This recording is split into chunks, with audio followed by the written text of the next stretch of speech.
Selamat datang di musim yang baru. Jumpa kembali dengan saya Mulyono Zakaria dalam program Crossover. Masih di dalam seri keluarga yang teratur dan terjamin. Dan kali ini kita masuk dalam episode Suami Sang Kepala. Nah, apa tips and tricks yang bisa saya berikan pada saat ini? Yang pertama, suami sebagai kepala dalam keluarga bukan menunjukkan posisi, tetapi menunjukkan fungsi. Jadi fungsinya adalah sebagai kepala, bukan posisinya, ya, tapi fungsi. Saya berharap para suami jadi tahu kalau engkau menjadi kepala keluarga, bukan engkau menjadi orang yang powerful, semua mesti dengar apa yang engkau katakan, sampai kalau engkau mengatakan yang tidak sesuai dengan firman, semua harus mengikuti. Itu tidak bisa. Kepala adalah fungsi, bukan posisi. Jadi sadari ini, berfungsilah menjadi kepala. Lalu yang kedua, suami harus menghormati hak-hak istrinya. Ya, tidak bisa suami semena-mena. Yang ketiga, suami tidak berkuasa atas tubuhnya sendiri, tetapi istrinya juga berkuasa atas tubuhnya. Jadi kalau kita sudah memiliki pasangan, sudah menjadi suami istri, suami itu tidak punya hak secara penuh atas tubuhnya sendiri. Jadi kalau mau melakukan sesuatu untuk tubuhnya, harus sepengetahuan istri juga, dan istri membantu suami supaya sesuai. Mereka menjadi pasangan yang bisa menentukan apa yang harus terjadi dengan tubuh suami. Jadi para suami ingat, tubuhmu bukan milikmu sendiri, tubuhmu milik istrimu juga. Jangan serahkan tubuhmu kepada dosa. Ya. Selanjutnya, suami adalah teman sekutu dan teman seperjanjian dari istri. Artinya, jangan menganggap remeh, jangan menganggap rendah seorang istri. Setiap kali para suami kalau memiliki kesibukan, memiliki rencana apapun juga, beritahu istri. Ya, tidak boleh ada yang disembunyikan. Jadi beritahu kepada istri apa yang akan engkau lakukan, apa hasil apa yang akan terjadi, yang akan mau dicapai, semuanya beritahu kepada istri. Tidak ada yang ditutup-tutupi, tidak ada yang disembunyikan, karena istri adalah teman seperjanjian dan juga teman sekutu. Lalu, suami berfungsi untuk mengasihi istri sebagaimana Kristus telah mengasihi jemaat dan telah menyerahkan dirinya. Jadi mengasihi istri itu diibaratkan seperti Kristus yang telah mengasihi jemaat, mengasihinya dengan kasih yang tulus. Kita tahu bahwa banyak jemaat yang tidak sesuai dengan kehendak Tuhan. Tetapi Tuhan tetap berkorban untuk para jemaat. Itu sebabnya suami perhatikan ini, kita harus mengasihi istri dengan sepenuh hati kita. Kita harus mengasihi istri kita. Kita tidak menuntut, karena kalau kita mengasihi, kita tidak menuntut. Bagian istri biar tanggung jawab istri, tetapi bagian kita adalah mengasihi istri. Mengasihi istri seperti Kristus mengasihi jemaat. Artinya harus ada pengorbanan. Lanjut, suami tidak boleh berlaku kasar terhadap istrinya. Jadi walaupun suami bukan tipe yang lemah lembut, bukan tipe yang lemah gemulai, tapi kita bisa lemah lembut kepada istri. Kita bisa bicara secara baik-baik kepada istri kita. Yang ketujuh, hormati istri sebagai teman pewaris dari kasih karunia Allah. Jadi, istri pun adalah yang mewarisi kasih karunia Allah. Bukan suami saja. Istri pun mewarisi kasih karunia Allah, sehingga ini adalah teman pewaris. Dan bisa bayangkan kalau ini teman pewaris, artinya warisan yang 2 kali lipat akan menjadi milik kita.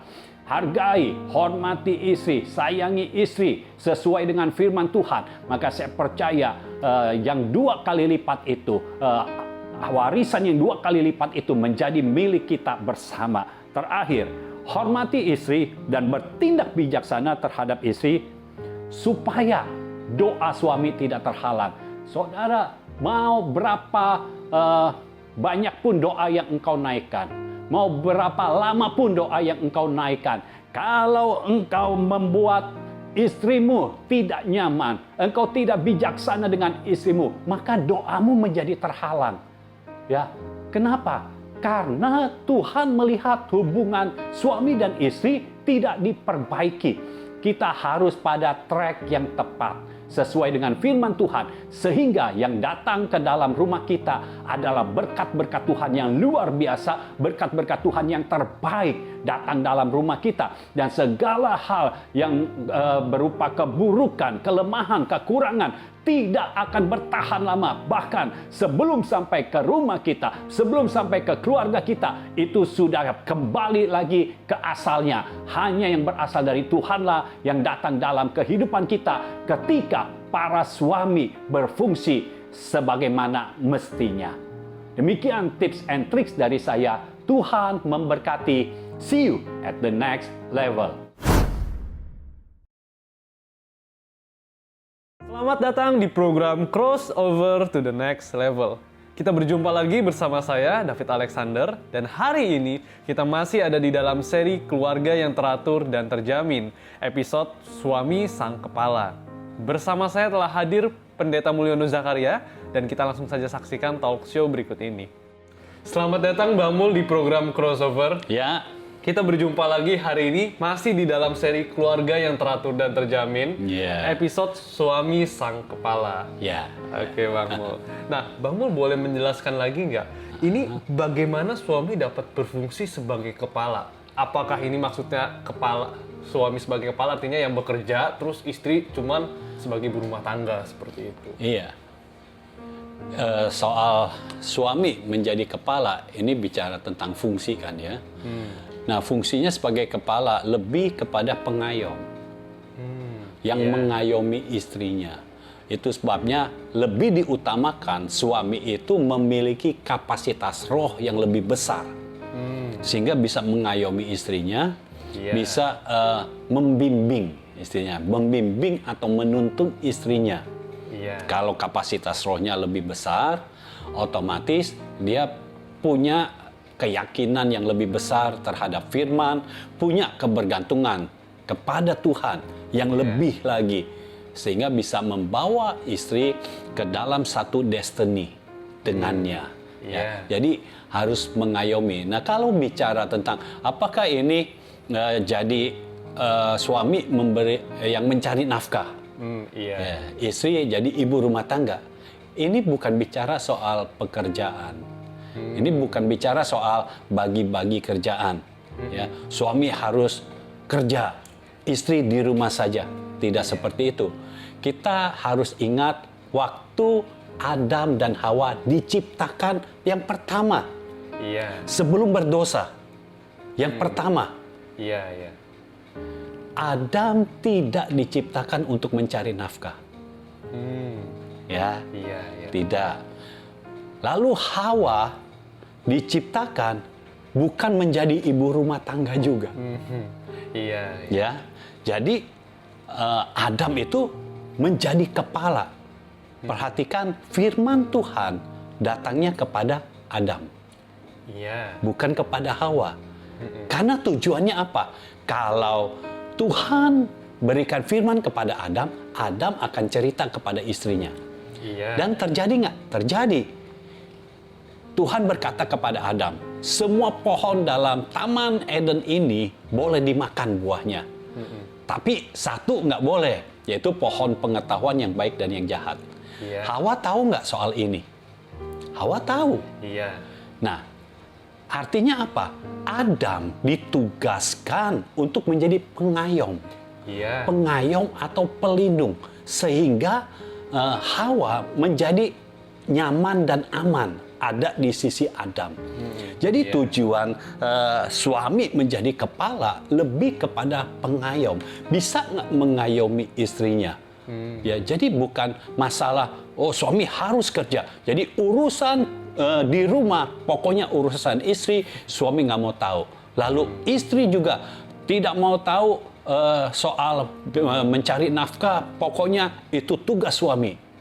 Repot. Kalau begitu, di mana letak kesatuannya? Iya. Jadi, para suami seharusnya mengerti, pekerjaan rumah tangga bukan milik seorang istri. Iya. Itu harus bersama-sama. Iya. Kalau misalnya ada pembantu di rumah, lalu biasanya kalau hari raya pada pulang kampung, tidak ada pembantu. Apa kita sebagai suami tega melihat istri kita dari pagi sampai malam melakukan pekerjaan rumah tangga? Iya. Saya sih nggak akan tega.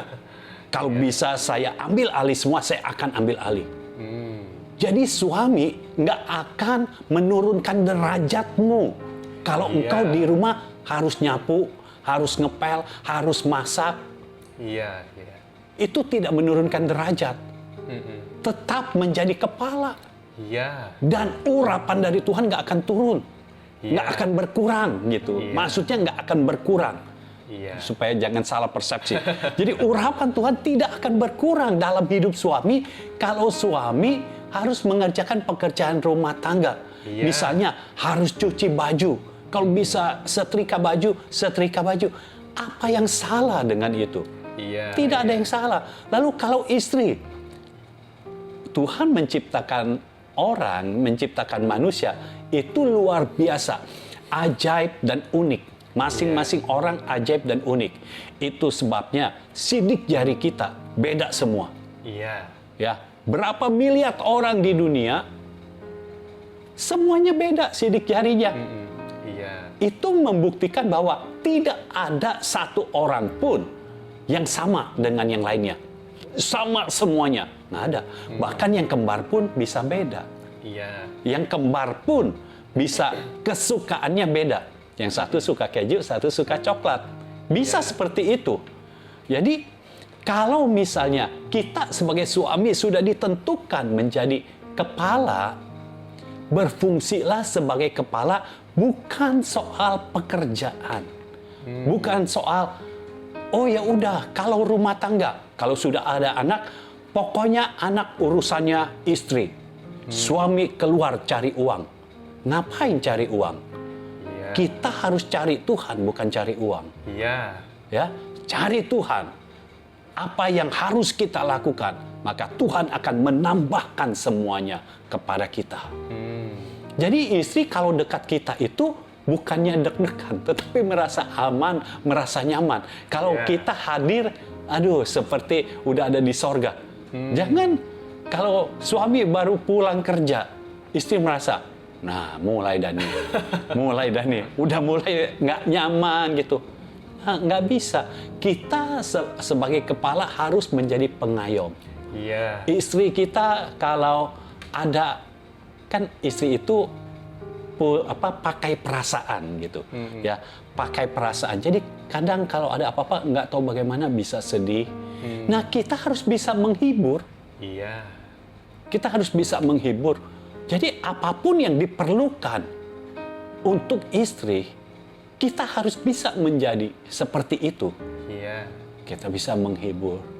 Lalu kalau dia lagi kurang sehat, kita harus bisa jadi perawat.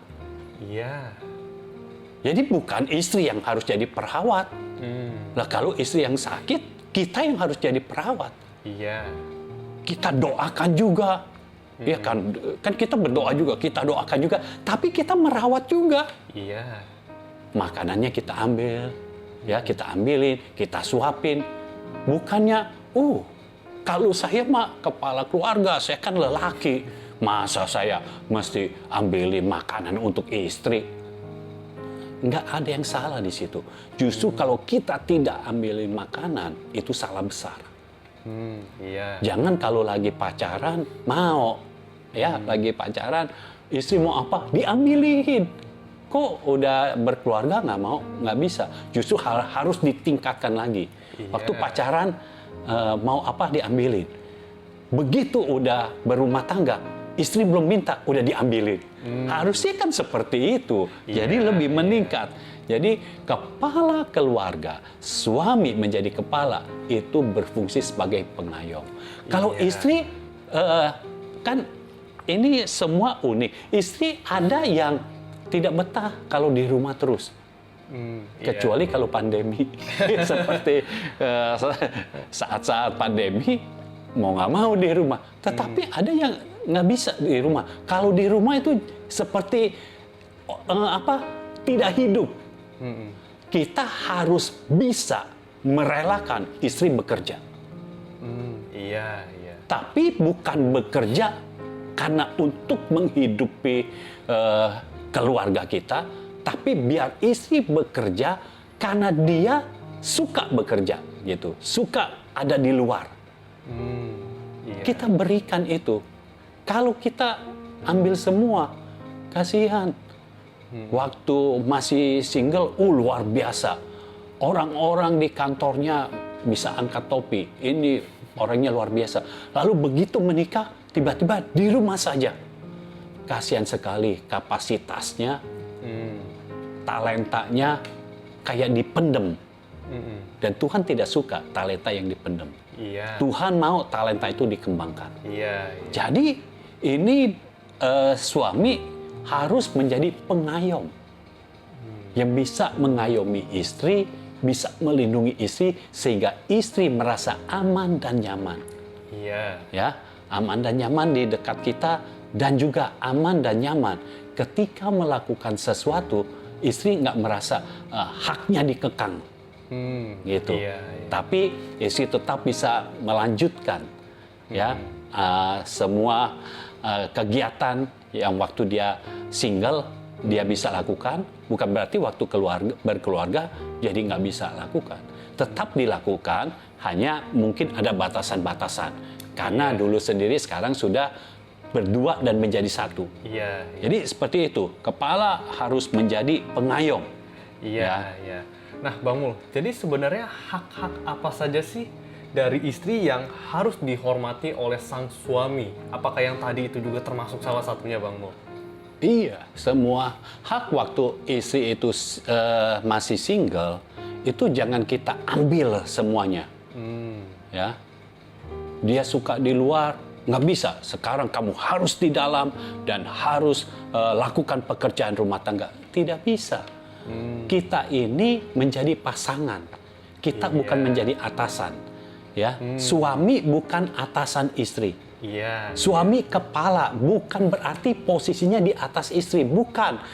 Ingat, kepala itu bicara tentang fungsi, bukan posisi. Jadi fungsi bukan posisi. Iya. Karena kalau posisi seperti suami di atas istri terus dong. Lalu buat apa dijadikan satu? Kalau tidak sama, mana bisa jadi satu?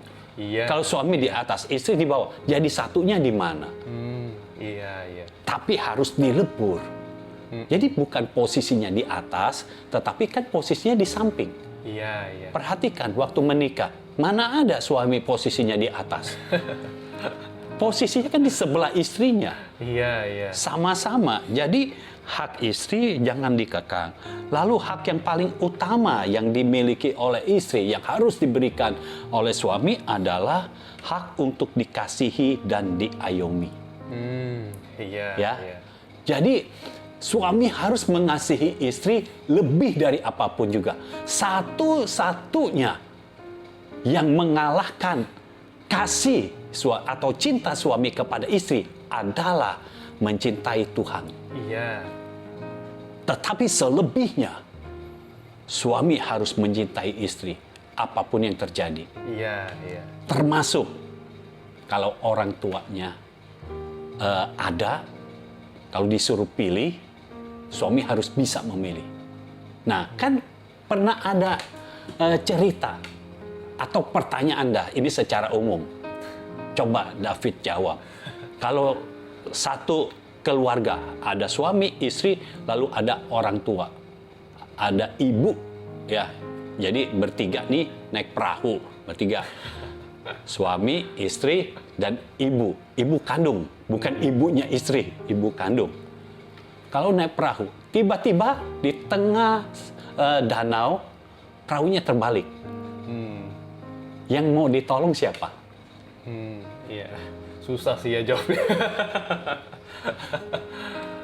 Tetapi sebagai suami, misalnya yang bisa berenang hanya suami. Iya, iya. Beda kalau suaminya tidak bisa berenang, istrinya bisa berenang. Yang menolong adalah istri. Ya. Iya, iya. Di situ yang bisa berenang hanya suami. Nah, pertama-tama yang harus ditolong adalah perahunya dulu. Karena perahunya terbalik. Iya, iya. Kalau kita menolong siapapun juga, tidak ada tempat untuk meletakkannya. Ya buat apa?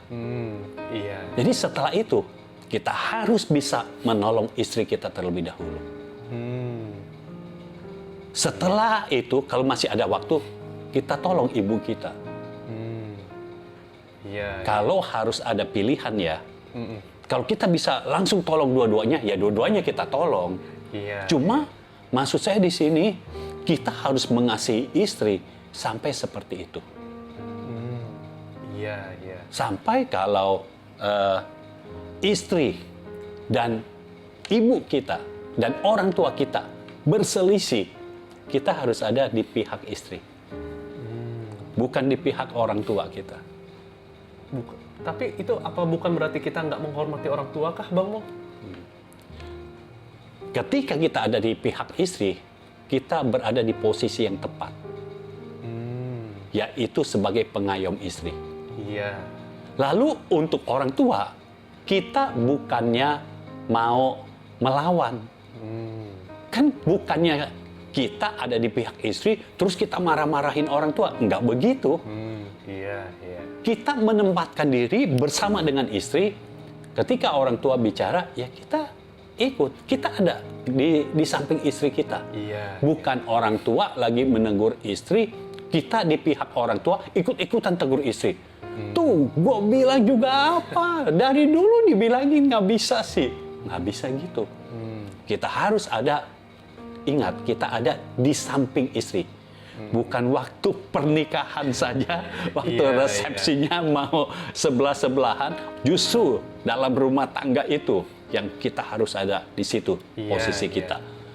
Jadi waktu ditegur, kita ada di samping istri. Kita orang yang ikut ditegur juga.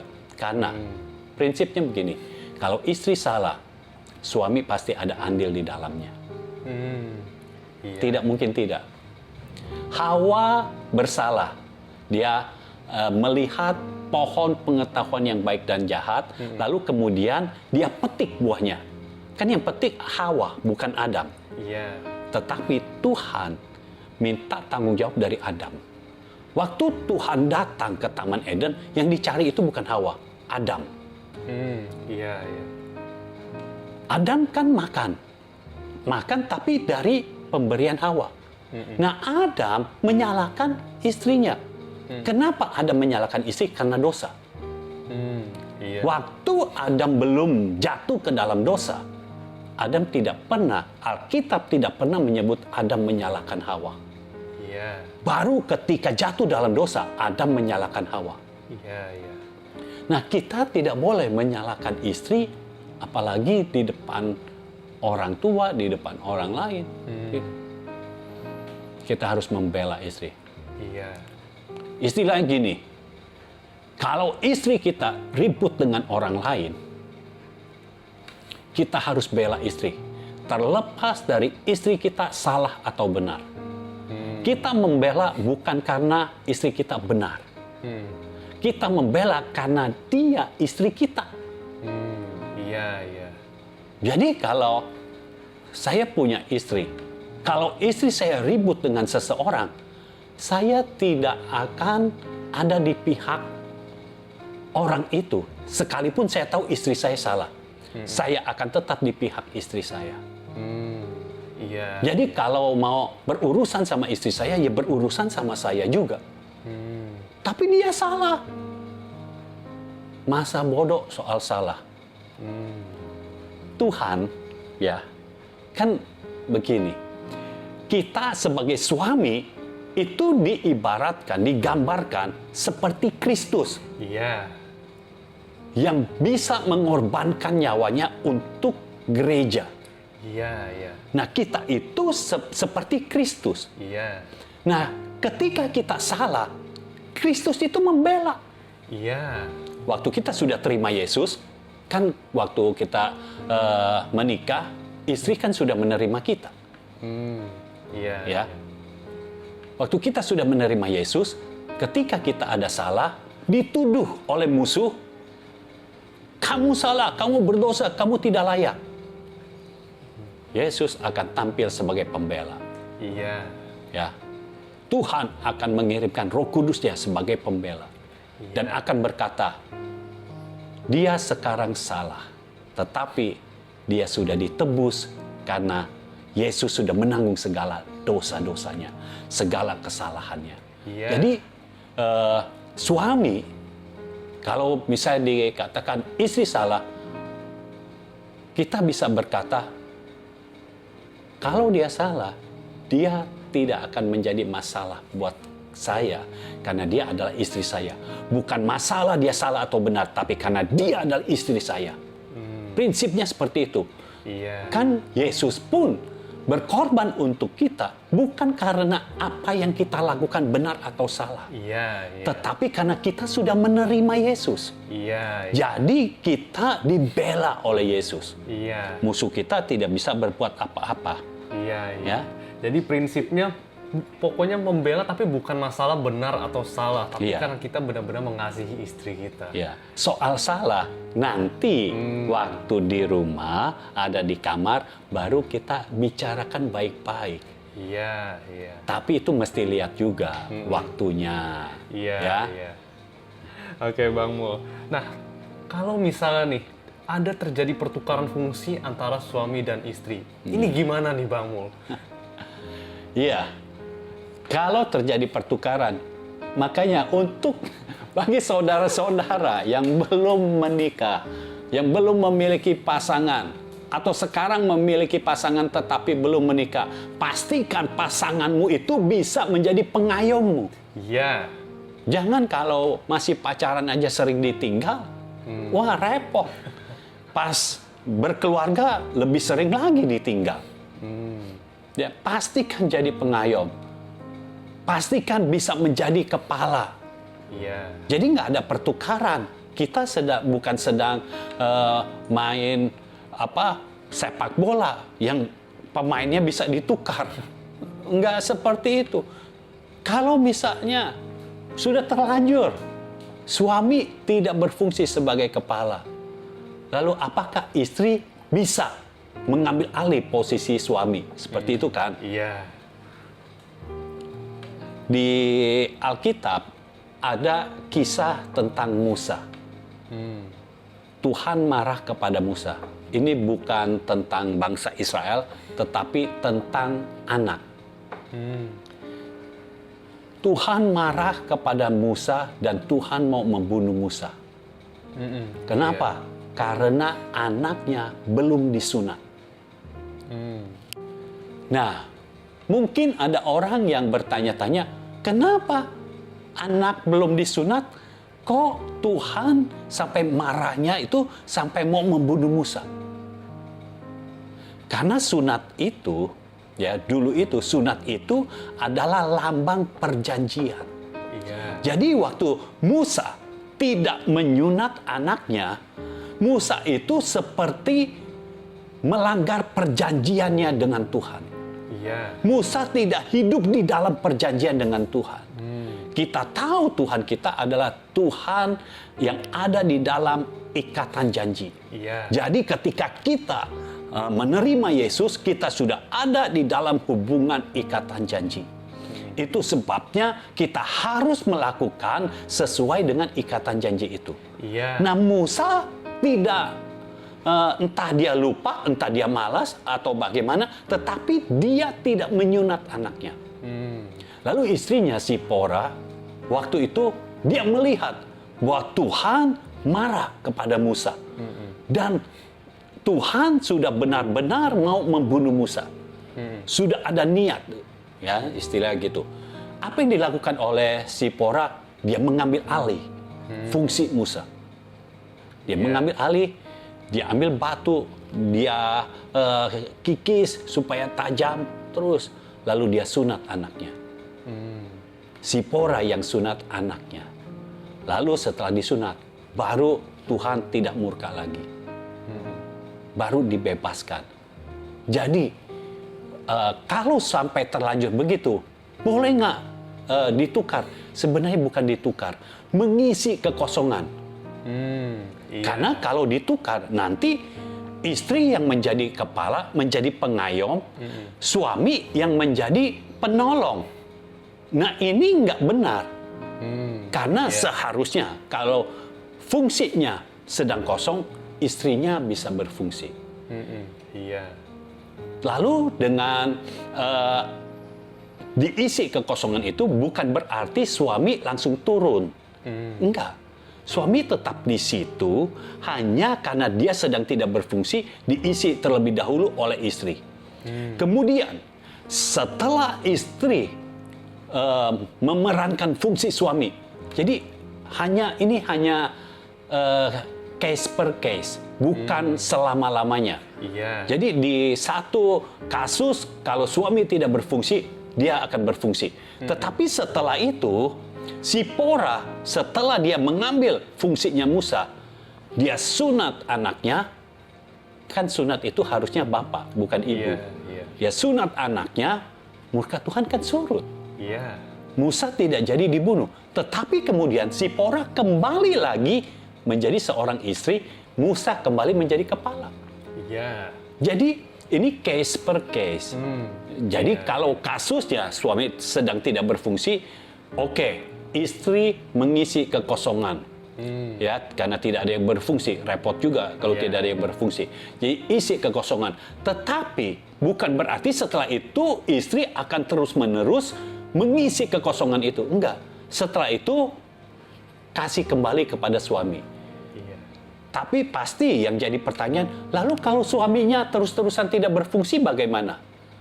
Istri itu menjadi penolong. Itu sebabnya yang menjadi penolong itu istri, bukan suami. Karena istri, wanita diciptakan Tuhan dengan luar biasa. Walaupun ini bagian dari suami, tetapi wanita itu punya kekuatan yang melebihi suami. Kekuatan yang tidak kelihatan.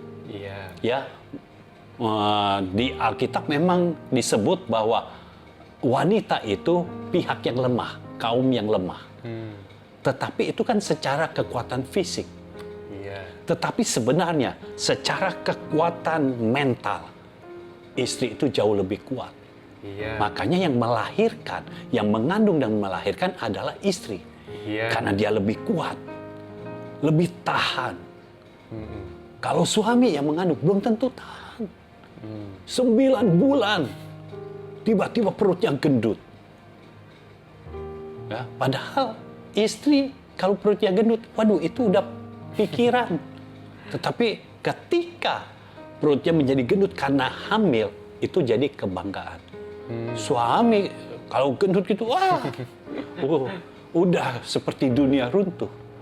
Jadi istri harus menolong, menolong suaminya. Memang ini seperti fungsinya jadi ganda. Tetapi tidak apa, kita kadang harus berkorban untuk sesuatu yang lebih baik lagi. Istri harus menolong, mensupport suami supaya suami bisa kembali lagi kepada fungsinya. Jangan diambil alih. Karena istri itu mengisi kekosongan itu bukan untuk mengambil alih, tetapi supaya fungsinya tetap berjalan. Fungsi di dalam keluarga tetap berjalan. Oke Bang Mo. Nah, tidak jarang suami dengan pikiran dan logikanya tidak mau sang istri itu ikut pusing dengan permasalahan yang ada. Tetapi sebagai teman sekutu dan seperjanjian, apakah suami harus benar-benar terbuka dalam segala hal kepada istri? Iya, terbuka harus. Karena teman sekutu dan seperjanjian. Teman sekutu berarti tidak boleh ada yang ditutup-tutupi. Iya. Ya, apalagi sesuatu yang penting. Ya. Tetapi semua yang dilakukan itu harus pada waktu yang tepat. Pada timing yang tepat. Iya. Contohnya ya, kalau istri ulang tahun, tapi kita tidak tepat, itu bisa jadi masalah. Iya, iya. Istri ulang tahunnya misalnya tanggal berapa? Tanggal 20 ulang tahun. Kita ingatnya tanggal 23. Jadi tanggal 20 lewat, tanggal 23, kita berikan kado. Istri bukan senang. Malah istri langsung marah-marah. Malah jadi ada masalah gitu. Jadi masalah. Karena pasti istri tanya, siapa yang ulang tahun pada tanggal 23? Iya, iya. Siapa itu? Karena dia ulang tahunnya tanggal 20. Iya, Jadi iya. timing harus tepat. Iya. Kalau ulang tahun 20, ya tanggal 20. Iya, iya. Jangan diundur. Diundur ya istri tidak akan tidak akan senang. Tidak akan sukacita. Dan kalau kita melakukan sesuatu untuk istri kita, Tuhan akan memberkati kita dengan luar biasa. Iya. Saya beri contoh begini. Waktu istri saya ulang tahun, saya sudah merencanakan dari beberapa bulan sebelumnya, saya mau masak bakmi goreng untuk istri saya, khusus untuk ulang tahunnya saja. Iya. Ya, jadi apa yang saya lakukan? Saya lihat di YouTube, ya, saya pelajari beberapa channel, saya pelajari. Oh, udah seperti ini, udah. Pas hari H, saya tidak beritahu istri saya akan melakukan yang detailnya, karena timingnya belum pas. Iya. Ya, nah kalau mau buat surprise, ya jangan diberitahu. Setelah terjadi baru boleh diberitahu. Setelah itu saya masak, ya, saya tata di piring, terus saya bikin bunga dari tomat. Nah ini kan yang istri saya tidak tahu. Iya. Nah bagaimana cara buatnya? Kan sekarang ada di YouTube itu banyak sekali. Jadi saya perhatiin mana yang paling sederhana, karena saya tidak bisa yang rumit-rumit, tidak bisa. Iya. Jadi saya perhatiin, saya imajinasikan terus. Setiap kali saya ada waktu untuk merenung, selain merenungkan firman, saya merenungkan juga itu tomat kalau dijadikan bunga seperti apa dan bagaimana caranya. Akhirnya saya sampai beli tomat, saya pikir saya mau belajar dulu. Tetapi kan harus tanpa sepengetahuan istri saya. Iya. Nah masalahnya tomat sudah saya beli, lalu kemudian pas istri saya lagi pergi, saya cari tomatnya sudah tidak ada karena dipakai. kan saya tidak mungkin beritahu ini tomat untuk apa. Oh ya udah. Jadi on the spot saya harus lakukan. Oke, tidak apa. Jadi untuk buat tomat jadi bunga aja, saya harus tunggu istri saya mandi. Karena jangan sampai ketahuan. Iya. Setelah pas istri saya mandi, buru-buru saya ambil tomat, saya buat. Pas saya lihat, kok nggak jadi? Ini bagaimana nggak jadi? Dalam imajinasi jadi, pasti nggak jadi. Akhirnya saya lihat, Tuhan kasih hikmat. Tiba-tiba saja saya bisa melihat, ininya aja dibuang. Jadi ini nggak ikutin alur cerita yang ada di YouTube yang saya lihat itu. Iya. Jadi ini saya ambil tengahnya, kan kopong. Tapi kalau kopong kan kurang bagus. Iya, iya. Saya isi siomay satu. Jadi bunga juga. Jadi itu tepat di hari ulang tahunnya. Iya. Bukan di hari lain. Jadi dia pas lihat, dia bersuka cita. Iya. Karena suaminya yang tidak bisa masak, tapi mau melakukannya. Iya, iya. Tapi setelah itu, Tuhan kerja luar biasa. Saya jadi bisa masak bakmi, dan saya jadi bisa jual bakminya. Dan orang-orang sekarang ini suka dengan bakminya, kue tiaonya, bihunnya, suka semua. Iya. Karena apa? Gara-gara di ulang tahun istri itu. Iya. Jadi segala sesuatu tidak boleh ditutupi, tetapi harus timingnya tepat. Saya mau bikin bunga dari tomat, saya nggak buka, saya nggak ngomong ke istri saya. Itu kan bodoh sekali. Kita mau kasih surprise, tapi kita udah beritahu dulu. Itu sama seperti anak kecil. Anak kecil, kalau saya pernah lihat anak kecil main, jadi dia sembunyikan benda di satu tempat, nanti anak yang lain cari, ya. Dan dia berkata begini, waktu dia sudah sembunyikan, dia berkata begini, saya nggak akan kasih tahu, saya sembunyiinnya di lemari. Tapi dia bilang dia sembunyiinnya di lemari. Jadi udah dibuka lemari, ada ketahuan. Nah, kita kan sudah dewasa, kita nggak boleh jadi anak-anak. Iya. Kita harus punya hikmat dari Tuhan. Iya. Kapan kita harus bicara? Bukan berarti kita tidak mau bicarakan, tetapi kita harus bicara di waktu yang tepat. Iya. Iya. Jangan istri lagi susah, kita bicarakan soal masalah ini, masalah itu, tambah susah dong. Tunggu dong, kalau udah lagi bagaimana, baru bicara. Ya, jadi timingnya harus tepat, tapi tidak boleh ada yang ditutup-tutupi.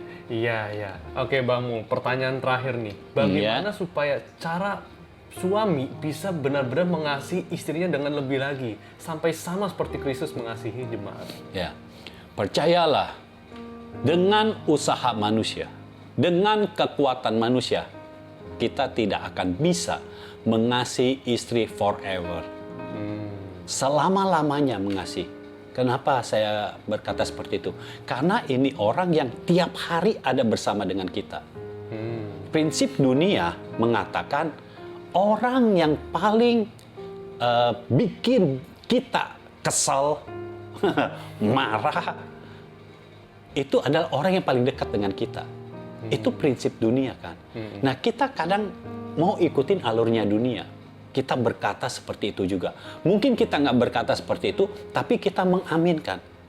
Harusnya kita punya prinsip tidak seperti itu. Iya. Kita harus punya prinsip orang yang paling dekat dengan kita adalah orang yang paling mengasihi kita.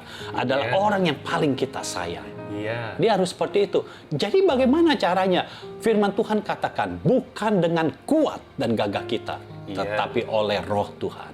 Jadi kalau kita hidup di dalam roh, kalau belum hidup di dalam roh, belajar. Kalau kita hidup di dalam roh, kita punya kekuatan untuk terus mengasihi istri kita, apapun yang terjadi, sampai selama-lamanya. Iya. Saya nggak mengatakan sampai maut memisahkan kita. Karena maut tidak berkuasa atas kita. Iya. Maut tidak bisa memisahkan kita. Tetapi kita akan terus bersatu selama-lamanya. Iya. Jadi bagi para suami, saya menghimbau saudara semua. Kalau saudara merasa kok sulit mengasihi istri secara terus-menerus, belajar hidup di dalam roh. Hidup di dalam roh artinya dipenuhi oleh Roh Kudus, dan setelah itu belajar untuk dituntun oleh roh. Iya. Dipimpin oleh roh, sehingga apa yang engkau lakukan itu karena roh yang memimpin. Lalu kemudian belajar untuk dikuasai oleh roh. Engkau tidak dikuasai oleh keinginanmu sendiri, engkau tidak dikuasai oleh emosimu, engkau dikuasai oleh roh. Pada saat roh menguasai, roh selalu menuntun kita kepada seluruh kebenaran. Tidak pernah salah. Ketika kita bisa hidup di dalam roh, maka kasih kita, cinta kita kepada istri kita akan makin bertambah dan makin bertambah. Makin bertambah usia pernikahan kita, bukan makin tawar, tetapi makin mengasihi, makin menyayangi, makin dekat, makin tidak bisa terpisahkan. Amin. Karena hanya Tuhan yang bisa membuat kasih, cinta yang ada antara suami dan istri itu terus menetap menjadi satu, tidak lekang oleh apapun juga. Amin. Jadi para suami, belajarlah hidup di dalam roh. Jangan mengikuti emosimu, jangan mengikuti logikamu, ikuti tuntunan Roh, maka engkau akan dibawa kepada seluruh kebenaran. Iya, Amin. amin. Haleluya. Oke Bang Mul, terima kasih untuk kehadirannya pada episode hari ini. Iya. Kita akan berjumpa di episode selanjutnya yang pastinya akan lebih menarik lagi. Iya. Tuhan Yesus Ya, memberkati. Tuhan memberkati. Demikian episode hari ini. Biar melalui episode hari ini, para suami bisa berfungsi secara tepat dan akurat, yakni sebagai kepala dan pengayom bagi istrinya. Dan biar para suami benar-benar mengasihi istrinya sampai sama seperti Kristus mengasihi jemaatnya. Saudara bisa menyampaikan pertanyaan, kesaksian, respon sehubungan dengan episode hari ini melalui kolom komentar di bawah ini, ataupun melalui hotline chat 0821 1367 6675. Saudara juga bisa berlangganan Crossover Day, pesan firman Tuhan yang akan dikirimkan setiap hari Senin sampai Jumat melalui WhatsApp. Untuk pendaftaran, saudara bisa mengirimkan pesan ke hotline chat tadi. Program Crossover akan tayang setiap hari Rabu pukul 7 malam. Saudara bisa klik like dan subscribe channel YouTube Mulyono Zakaria, dan jangan lupa klik loncengnya. Saudara juga bisa follow Instagram JGF Indonesia. Saya David Alexander, kita berjumpa di episode yang selanjutnya.